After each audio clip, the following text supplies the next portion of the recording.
Welcome, everyone, to ECPG Live, Gambling and Gaming During a Pandemic.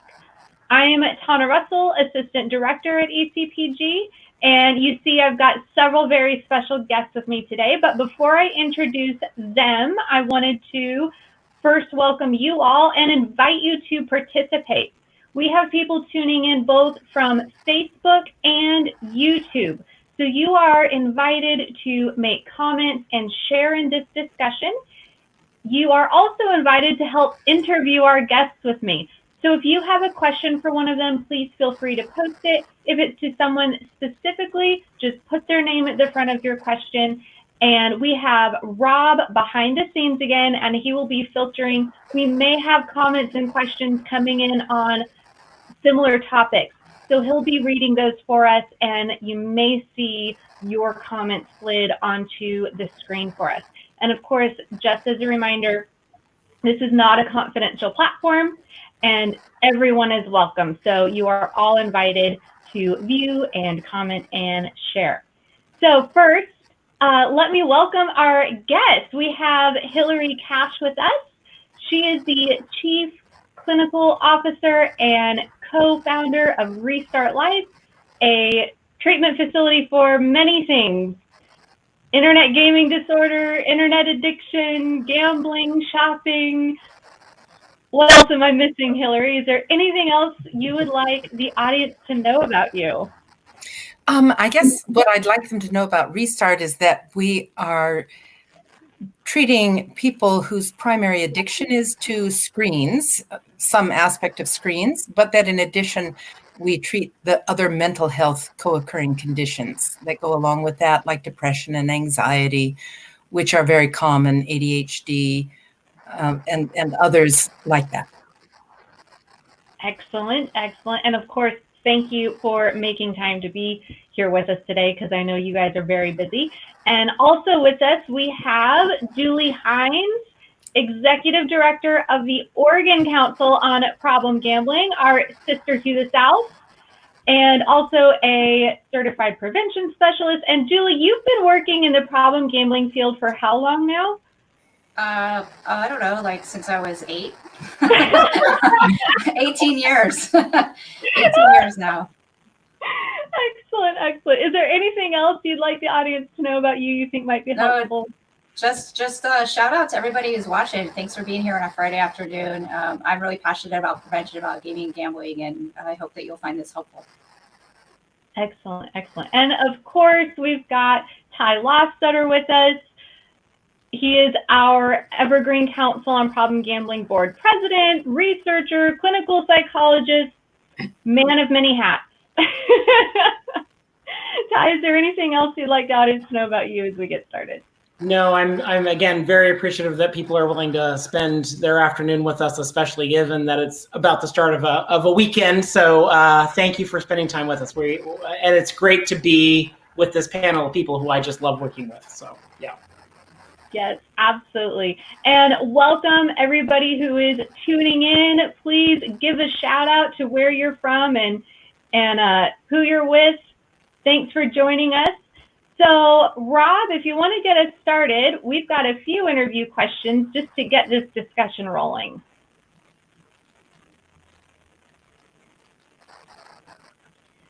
So what are the changes you've noticed? So Hilarie, let me ask you first. You have been doing treatment with gaming disorders as well as gambling disorders before this pandemic started and continued since. So what are some of the changes you've noticed so far? Changes unrelated to the pandemic are, I've been doing this since the mid-90s. So the technology has changed vastly. And with the advent of smartphones, it became possible to carry screens around with us, powerful computers, and the internet with us at all times, in all places. And the result has been a huge uptick in people's immersion into these screen activities, whatever they may be, whatever an individual person is drawn to, they can do it. And so I've just seen the technology really driving an increase in problematic behavior with the technology. And with COVID, it's, of course, COVID is increasing that as well, as people are stuck indoors and stressed. And this is easy access. Screens are easy access to escapism. Mm. And Julie and Ty, what are some changes you guys have noticed so far? Well, obviously, I think everybody knows who's been streaming and on their digital devices during the pandemic that device use is up across the board, streaming's up, and game use is really, really up. And that even includes the use of gambling within games. So those are some things that we're really seeing. And particularly among youth, when we have youth that are home, their parents are occupied, the kids have to engage in something. And so oftentimes the parents will say, okay, just go ahead and get out of my hair for a little bit because I got to work. Mm. Yeah, I've also been thinking about the fact that, like, on one hand, yes, we're probably going to see an uptick possibly of behavior. On the other thing I will say on the positive side is that we are now using technology for a lot more treatment.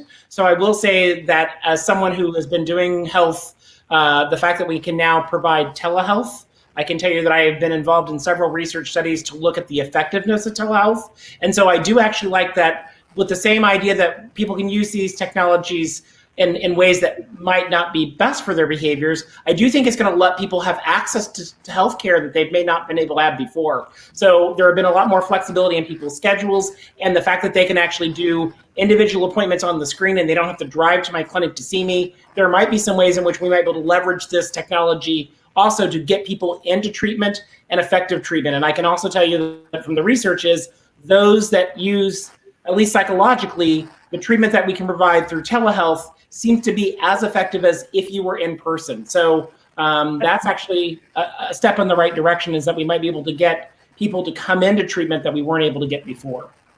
It's as effective with gambling, but that's the idea. Yeah. And if it's as effective and there's not the barrier of the travel time or the location of the counselor and all of that in the way. Yeah. Yeah.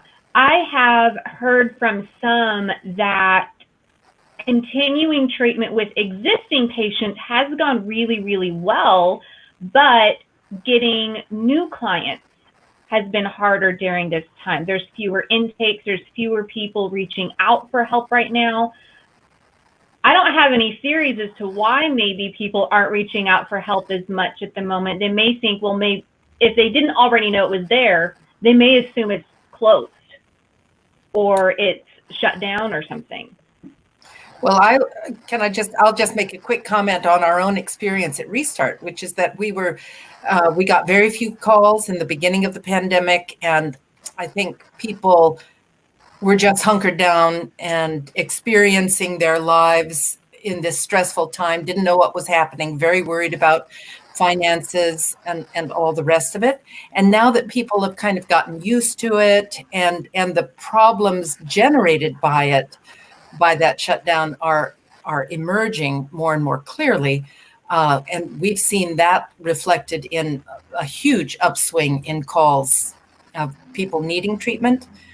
Oh, that's good to hear. That's our experience. Yeah. Yeah.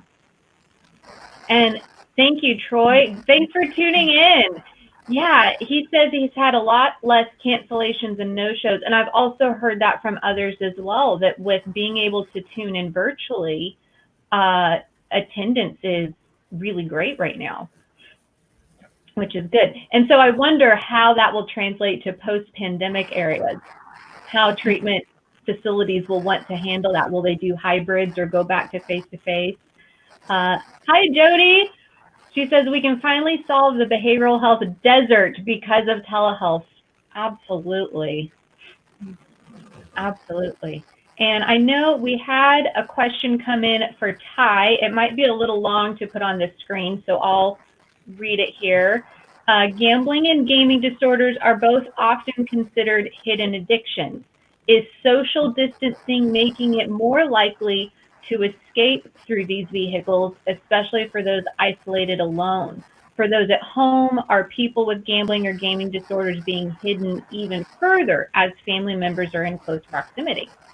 That's an interesting question. If now all of a sudden the family's around all the time, do they have to work harder to hide what's already something that's pretty well hidden. Yeah, it's hard to say. We don't, at least, right? So this is always the problem with research, is that we're normally a little bit behind because we're studying a behavior or a problem that just emerged. And since the global pandemic and the social distancing has changed, we actually don't know exactly how it affects people's actual behavior. We know that lots of people who might have been like casino driven or more to like go to other venues in order to gamble, like brick and mortar, that actually that has of course been stopped for a while, and we're just getting into phases where people are reopening. And so we know that in some ways it may cause the people to stay home. We also know that the things that actually trigger people to gamble sometimes is about wanting a place to escape from their feelings, and so it could drive them to move to more online or virtual or other kind of gaming behaviors that we have not seen, which will be harder. Again, since a lot of people are also not working, right? There was some structure around that you had to go in and at least be at work or some point. And now that people are at home and not having that structure, it allows them to spend a lot more time doing a behavior that can continue causing repetition. And the other thing is, a lot of the time that people go for gambling because they think there's going to be a big financial win, right? And given if you're at home now without a job and an income, all of those stressors are kind of like for the global pandemic or dealing with the coronavirus is almost a perfect storm for people who already have tendencies to seek out a quick way to make money or to think this is going to solve their problem, is to use the money that they might have hoping for a big win on an online game so that they can solve their financial problems, like how am I going to pay for rent? How do I get food? And so it is worrisome to me. And it's really hard to say because we just don't have the research yet. But this is where I think clinicians or other people who are actually in the field might have a better sense. But yeah, it's if people haven't already been connected to treatment, I think there's a problem of trying to get them in, given people can't go anywhere and they may not know where to get treatment, and that we can deliver treatment online, right? This is all kind of new. And so it does worry us. Those of us who are in the field are concerned about what do all of these new and how do these new behaviors change people's routines? Does it increase or decrease things? Yeah. I think what you said about the finances is such a huge variable in this, with the percentage of people who are recently unemployed and the fact that a lack of money can be such a huge motivation to gamble for people that otherwise might not have considered that. And I think there's kind of a couple conversations. One of how is this affecting the general public, and how is this affecting those who were either already at risk or already have a gambling disorder or gaming disorder. Hello, Jeremy. Thanks for tuning in. He says, out of curiosity, is the use of telehealth helping individuals who have issues with internet or gaming problems? Is the use of screens for telehealth helping or difficult for these individuals? Very good question, Jeremy. And if you have thoughts on that.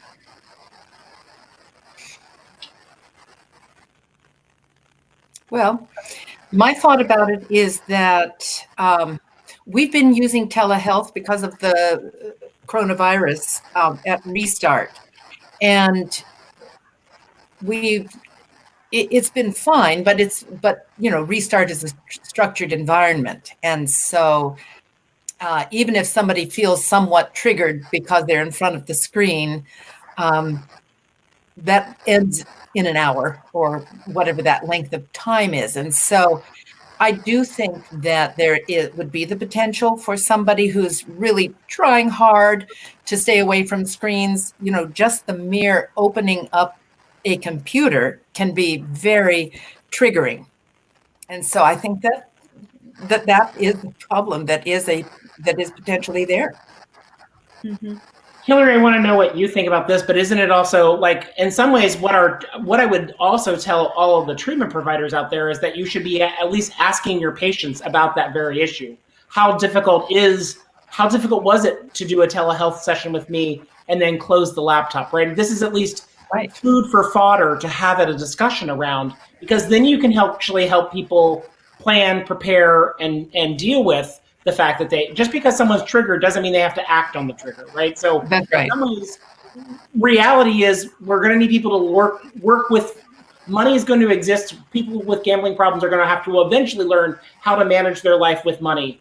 The same thing with people with screens. This is the reality of everything has been moving towards technology. We're going to have to incorporate it. Sometimes we would, in my field, we would call this exposure, right? We're doing exposure treatment to the thing that both makes you anxious, but you can learn new skills to manage that. And so it is true. And so what I would try to get everyone to do is make sure you're discussing this with your clients, because I don't know, for one client, it might be a trigger, and for others, it might not. But you have to individually figure that out with each patient. So it brings up a really good discussion and almost a natural discussion, because if you're starting a telehealth session, you can say, hey, how has this been for you? Or has this been like, and how hard is it, or how hard is it not to manage to close off the laptop and then walk away and go do something else? I think it's an interesting or tricky dilemma that all of us as treatment providers should be addressing with our patients. It's also a good opportunity to talk about. No, go ahead. Go ahead. It's also a great opportunity to talk about some of the safeguards, right? Some of the apps, some of the other tools that people can use to help kind of help them when they are feeling triggered. Mm-hmm. That's exactly what I was thinking. Well. Yeah. And let's see, this question will be from Maureen. Hello, thanks for tuning in, Maureen. For Hilarie, are there specific signs or symptoms of video game disorder that parents should be aware of with their youth? Definitely. I think what parents need to be looking for are things like, are children able to abide by, first of all families need to have rules and structure around screen use. And hopefully the kids can be involved in those conversations so that there is some buy-in that, yes, all right, we're going to agree that these are the times when the computer is available. This is the amount of time you're allowed to use it under these conditions. If your child is not able to abide by those rules, that's a sign of trouble.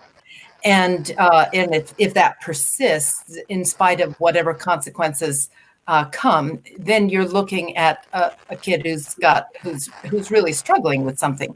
And the more you observe that a child is lying, manipulating, perhaps stealing a credit card in order to play, a gambling game online or to buy in-game things, those would also be, or your kid is sneaking at night. There's a bedtime, but your kid is staying up past the bedtime, or you check on your kid at night and you see that they've actually got their phone with them, even though the phone wasn't supposed to be with them. All of these kind of sneaky behaviors are signs of trouble, and certainly something that needs to be looked into. Mm-hmm. For Julie, how is the pandemic affecting the expansion of new gambling opportunities, such as sports wagering, social casinos? Yeah, right now we're finding COVID is this accelerant, basically. It just catalyzed a number of digital, electronic types of gaming opportunities, gambling opportunities available. So, for example, in sports betting, which is legalized now in 18 states, many operators are trying to figure out how are we going to recoup the revenue when we only have Russian table tennis and Korean baseball available, right? So trying to figure out how to recoup that. And so operators have gone towards now random number generated kind of horse racing and other forms of sports that is just a luck-based kind of gambling, but also esports. So there's more conversation now than ever in the world of esports. An example is iRacing. A few weeks ago, iRacing, you had real NASCAR drivers playing an iRacing video game and people able to wager on it. And I think we'll see more and more operators going to that. As far as social casino games, it's debatable right now. Like Ty said, the research is really new, but we are hearing kind of different stories from people who are unable to go to their local video lottery retailer and instead are getting an app and engaging in social casino games to kind of get that anticipation. The reward experience in the brain is the same. And so these things are all things that we need to address. Mm-hmm. Yeah. There's so many variables at play here for so many different people, and we don't even know how this is all going to pan out yet. No, I mean, and the interesting thing too is we talked about this before yesterday when we were sort of having a great conversation about it. But the interesting thing is, like, you know, we have all these people that are isolated, but they're also connected, but then they're isolated. And so we never experienced anything like this. So I think the behavioral health research is going to just be really interesting to find out how this changes us over time. Mm-hmm. Yeah. All right. They're multitasking. Rob, do you want to pull in the next question or another comment coming through? Roxanne says, we've had a mix of experiences from problem gambling provider agencies in Washington State. Several have higher usage and several have less. I'm not sure if that's due more to a lack of access to telehealth for clients, demographics, or something else.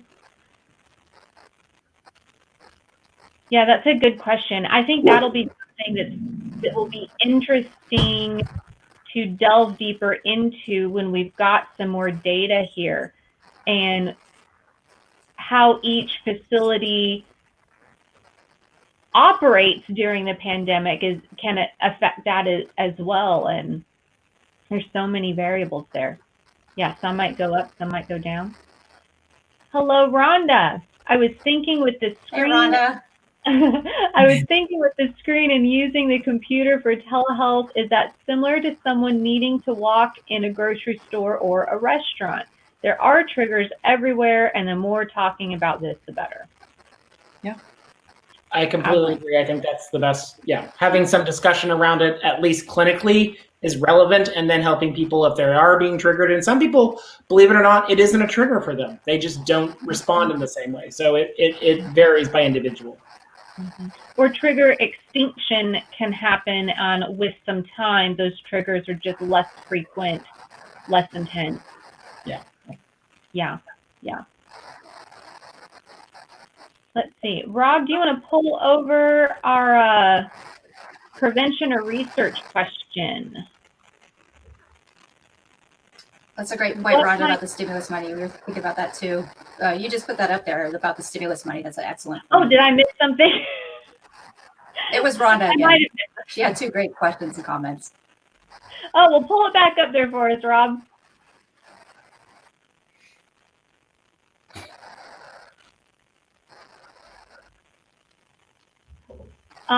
My concern was that the stimulus money coming in would be used for gambling instead of needs. Absolutely. Also, the lack of money coming in while people were home, are they more likely to spend more than normal once things open again? That's a really good thought. A really good thing to think about is all of this stimulus money and the fact that unexpected money is a huge trigger for spending it on addiction of choice, basically. Yeah, we don't really know. I think that research will try to figure that out to some degree. I think it depends, again, it's going to vary by individual and household, right? And who the stimulus money went to. So some people, the stimulus check went directly to one member of the household in some way. And so it may have not been in the bank account of one or the other, or the fact that both are knowing that it's coming might actually make people are being aware that how it's being spent.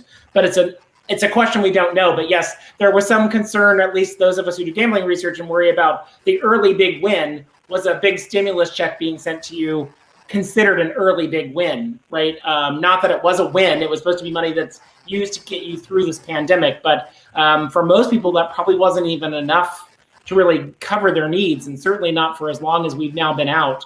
And so we don't know. I think we've all been worried about it. If you're a treatment provider and working with someone, you would hopefully have been talking about it before it came or after it came or since it's come. Maybe if you haven't had that discussion, this might be a way to discuss around how it went, because there are ways that if they did it well, right, if they got the stimulus money and used it for their family's needs, that actually is supporting their self-confidence that they actually can manage money in a very proper way. And if they had problems, trying to figure out what were the problems and how could we learn from that. Absolutely. Jody says, for funding sources that now pay for telehealth, Medicare, state funding. Do you think it will continue after COVID? The genie is out of the bottle and hard to put back in. That is what we're hoping. Yes. I will say, there are patients who clearly love it and actually think it's very useful. And so I find that I do think that now that we have, I will say, several of my colleagues, like I said, I've been doing studies on telehealth for about 4 years now. We in the telehealth people who were doing research were like, this is incredible. You guys need to do this. It just breaks down barriers. And trying to get all of the hoops to go through to get that actually rolling in all of the actual healthcare settings was really hard. And right, like anything, we respond to a crisis. If you have to do it, then you will do it. And that all those barriers kind of went away. And I'm hoping now that it is out, we will not convert back. I think it is people and patients and people find the things that people were worried about have not come to fruition, and people see the benefit. Yeah, absolutely. I think there's a lot less skepticism around telehealth now, and people are seeing it accessible. It works. It's doable. We can learn this. We can do this. Yeah. And Troy adds that he's having a lot less no-shows from those traveling a long distance. So 25% no-shows from those driving over 20 miles. Wow. And they don't have to make that commute anymore. And Roxanne says, continuing telehealth after COVID, behavioral health providers are very supportive of this on the weekly HCA COVID-19 calls, which those calls are great if anybody is not tuned into one yet. Department of Health reported this week on the call that they are very aware of this and will be working on how to keep telehealth at a higher usage level. Awesome. Thanks, Roxanne. So on the prevention side of things, what might be some of the long-term impacts, positive or negative, for this pandemic on the gambling and gaming activities for young people?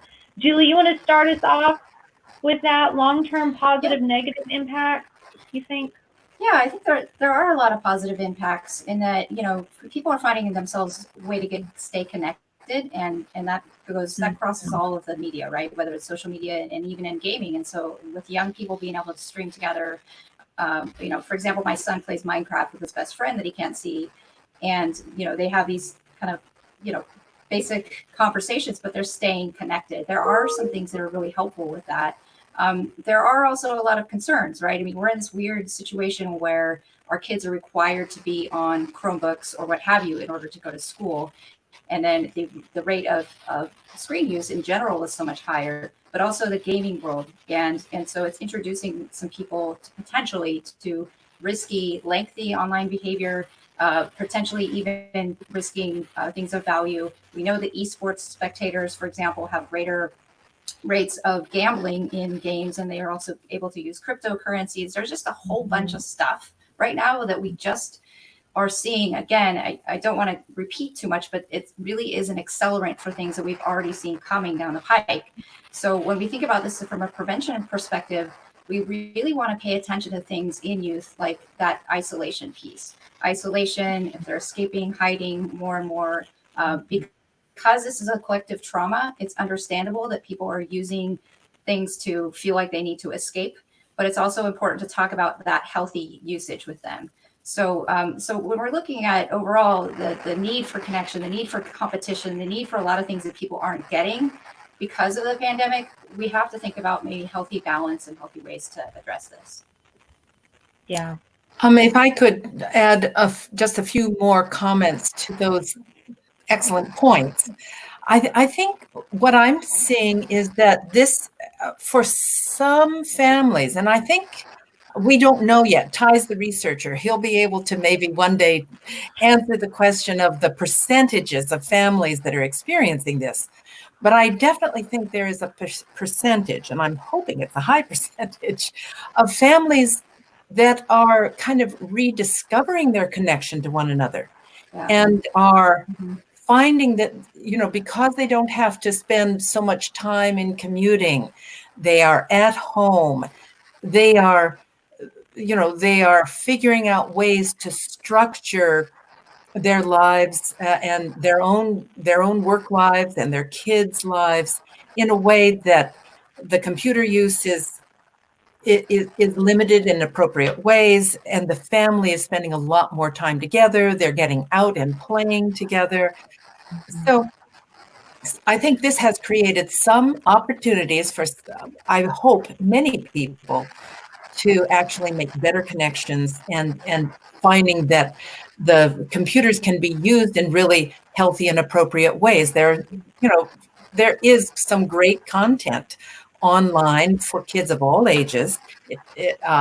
Not the littlest ones, please. Don't put your littlest ones in front of computers. But, there is good content, and, this kind of thing, being able to talk with family and friends over something like Zoom. I mean, these are wonderful uses. And so as people are sort of seeing what the good uses are and enjoying their connections with one another, these are going to be the positives that come out of this. I want to add to that.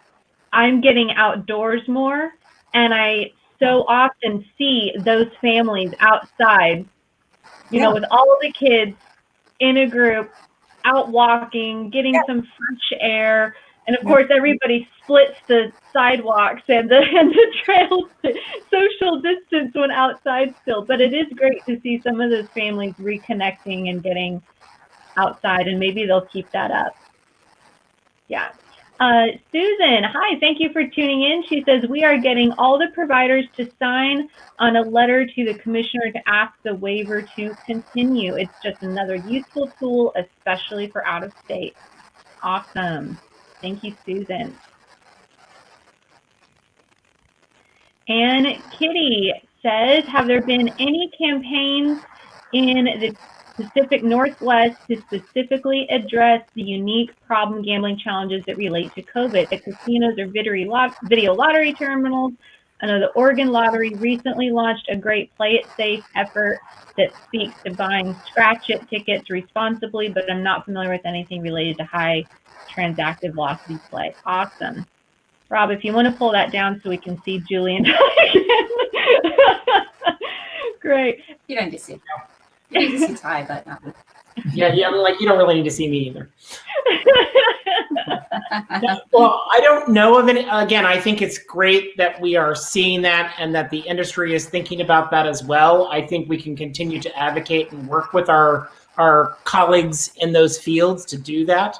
I think we've made great strides with the industry realizing that they do have a role to play in this area of addressing the potential risks that are inherent in the games that they are developing or managing and marketing to. And so there is clearly a need.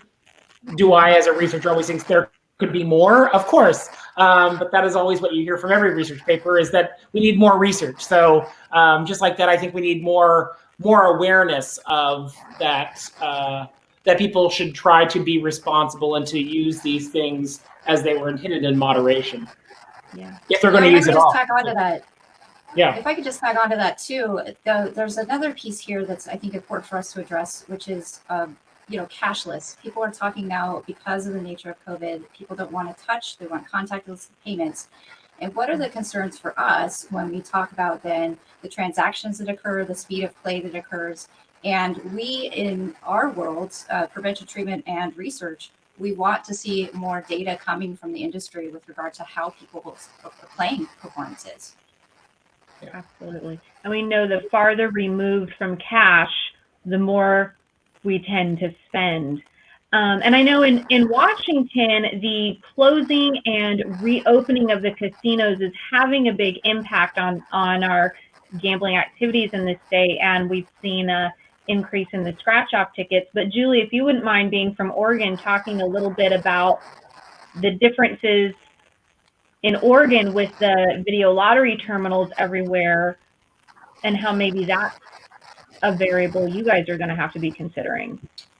Yeah, it sure is. I think, a lot of folks are turning in from out of state also. Some of them have video lottery retailers. In Oregon, we have, over 1,000 video lottery retailers around the state, which means we have, in a sense, the opportunity to gamble on, in your neighborhood. And so what does that mean for availability and accessibility? Well, it means that people are able to easily access those video lottery terminals. That being said, the lottery has made attempts to ensure that distancing is still practiced. They have a lot of rules and regulations around that. They're requiring the use of people to wait in line, essentially, and only a certain amount of terminals in use at a certain time. So, but I think ultimately, again, as we start to talk about the convenience piece here and what COVID has done in terms of wanting more convenience, it'll be interesting to see even how these retailers change over time and how this affects us state to state across the mobile devices, iGaming. Excellent. I think let's take another 2, maybe 3 comments or questions, and we'll start wrapping this up. I think we had another one coming in. So if we did have data on what's going on right now, what are some of the possible things it might show us? So Ty, you've got the eye for what to look for in research. What are some of the trends you think we might end up seeing?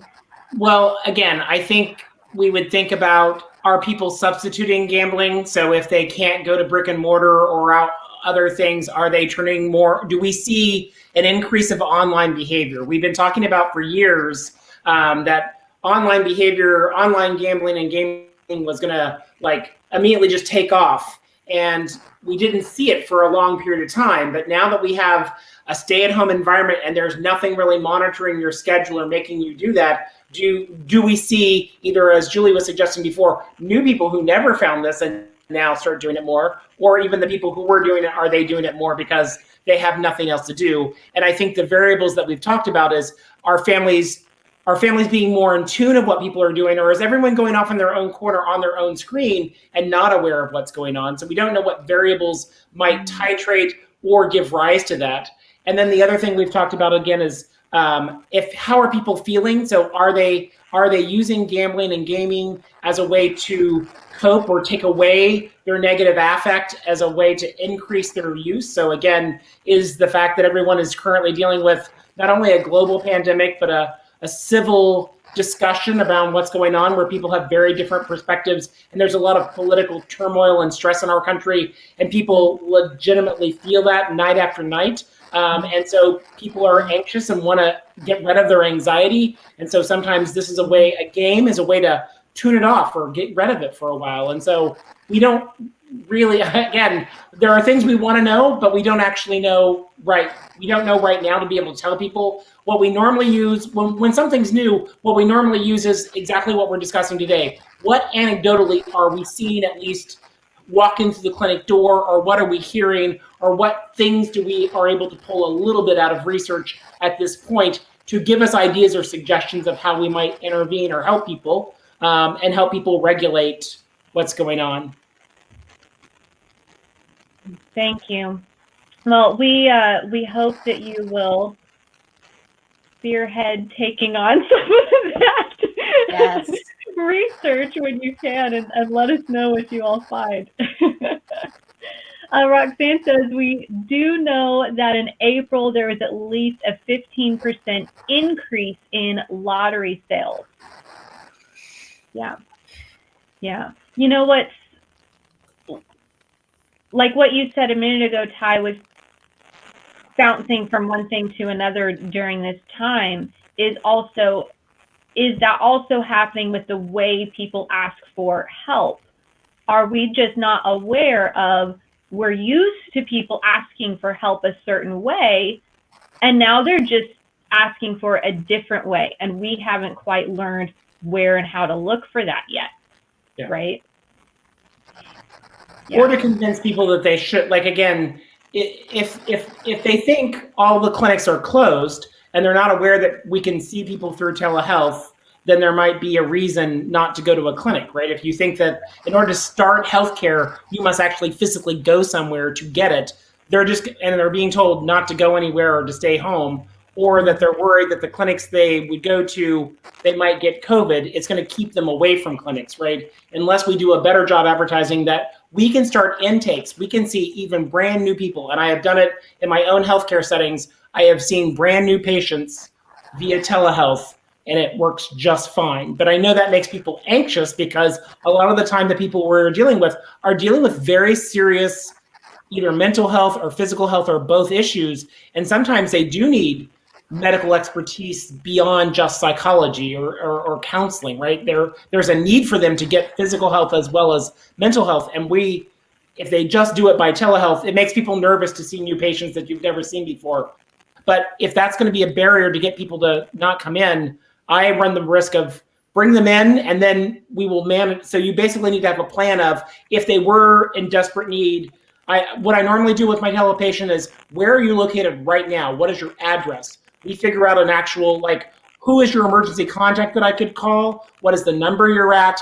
And if I had to call 911 and we're agreeing that I'm deciding that I need to call 911 because you're suicidal or something's dangerous going on, I'm going to need to get you help. You're okay with that's the way this call is going to go today. And as long as they have that kind of consent and you know how to get them the help they need if you need to rush, you can still do an intake, and hopefully you're not going to have to use that emergency plan. But you have an emergency plan, see the patients. They're there to help. You're there to help them. So coming up with a plan will help you manage your anxiety so that you can offer an intake over the internet. Mm-hmm. And you've just let them know that it doesn't matter how bad things get. There's help, and you're willing to walk with them through it. Yeah. Yeah. What do treatment providers need most? We'll make this our last comment here, and then we'll tell you about some resources you've got. What do treatment providers need most in terms of training to help respond to the heightened anxiety, depression, angst, and anger that go with the current social issues and their behaviors? Well, I'll just make a quick stab at this, which is that because I think screen-based problem behaviors are what we'll see an increase in alcoholism and other addictive behaviors. So many people in the mental health field are not well trained in addictions, either the substance use disorders or gambling, internet, sex addiction, and all of that. So I really would urge everybody, all mental health counselors, to seek training, and certainly training that part of that training needs to be, in my opinion, training for dealing with the issues related to screens. So training in internet addiction, gambling addiction, sex addiction. These are all really important right now. Yeah, absolutely. Any other thoughts from Ty or Julie? Well, I both agree with Hilarie and have a slightly different perspective, is that at the same time, people need treatment. So I do actually think that a lot of us are well trained to at least start the helping process, right? So you know what you know, and there are things you don't know. There are clearly needs that all of us can continue to increase our knowledge about these issues. If you are not familiar with gambling or gaming, it's important to know that. But if you are someone who is in a helping position and you can lead people to the right place, at least you can be the conduit to the correct referral. But I don't want to also be the barrier of, if you don't know it, don't actually do anything. I want people who are in helping positions to be able to help. And to be honest with you, I actually mostly treat cancer patients. And I will tell you, the anxiety that you feel around cancer, I've made this to many of my patients, the anxiety that you feel around cancer and what I treat people to do with cancer anxiety is very similar to a pandemic anxiety. Anxiety in some ways is anxiety to me. It's sometimes about the thing that we're talking about. But anxiety comes from the fact that we don't know what's in the future, and that makes us anxious. Mm-hmm. And that is true whether we're dealing with a virus that we've never seen before, or in my case, patients with cancer who don't know what their outcome is going to be in treatment. And so, but what we do know is working and trying to get treatment gets you a better perspective than avoiding it and acting like it doesn't exist at all. So my hope is that, yes, I want you to get more training. I think that we have I work in an organization, I'm clearly biased. I work in this organization that is committed to training people, and I do research. So I really think that this is an important thing. I also want to empower people that you are not without skills yourself to already help people. And so do your best to advocate and help those people you can. And when they get into an area that you don't really know, it's okay to tell them you don't know. You're going to sit with them and try to help figure that out, and then get them either the help they need or the training you need to continue helping them. That's my plea. And this is a great opportunity to take the time to train now that we're sort of home and we're not experiencing those commute times. And we have a bazillion free webinars right now. So those of us who are fortunate to have internet access and fortunate enough to be working in a space where we can access the internet, I think it's important that we do inform ourselves. And that doesn't just include gaming and gambling and internet. It also includes racism. It also includes intimate partner violence. There's a lot more that we can learn. And I find myself learning a lot every day here. So that's not to put a lot of expectation either on us. I mean, we're all experiencing this trauma, and we don't necessarily all have to feel like we have to come out of this with PhDs and things, but just doing our best to inform ourselves so that we can help others is really key in our professions. Yeah. And thank you to everybody that is putting on all those webinars right now for us to take and learn from. Guys. Yeah, and we are working to get more of that virtual learning going, so stay tuned. Ty has shared a couple research documents with us. We are adding to the blog post on this, so all of you tuning in, if you will check that blog post, we've already got some resources in there for you. Anything additional that has come up during this live feed, you may also see that added there. And I'm just really encouraged by all of the interaction and tuning in on this discussion. I think it really shows how important this is to everyone and how eager we are to stay in the know and stay involved and to continue growing. I think one thing this pandemic is causing is we are all more aware. And I don't know about you, but and I know Maureen has said this before, troubleshooting skills are getting really great with all of this tech equipment. We're learning to do our jobs and provide services and access and things like that. And I think that will better equip all of us to be more involved in this field. I think long term, we're going to see positive and negative impacts from this. And so I hope that these conversations will continue as people learn good ideas and things that work, share them with each other. And that's all, folks. So thank you, everybody, for tuning in. This will be on both our Facebook and YouTube pages, so you can easily share the link with anybody else you think needs to watch it. Have a good one. Thanks, everyone. Bye. Thanks, everyone. Be well. Be safe. Bye. Thank you so much for joining us. You guys are amazing.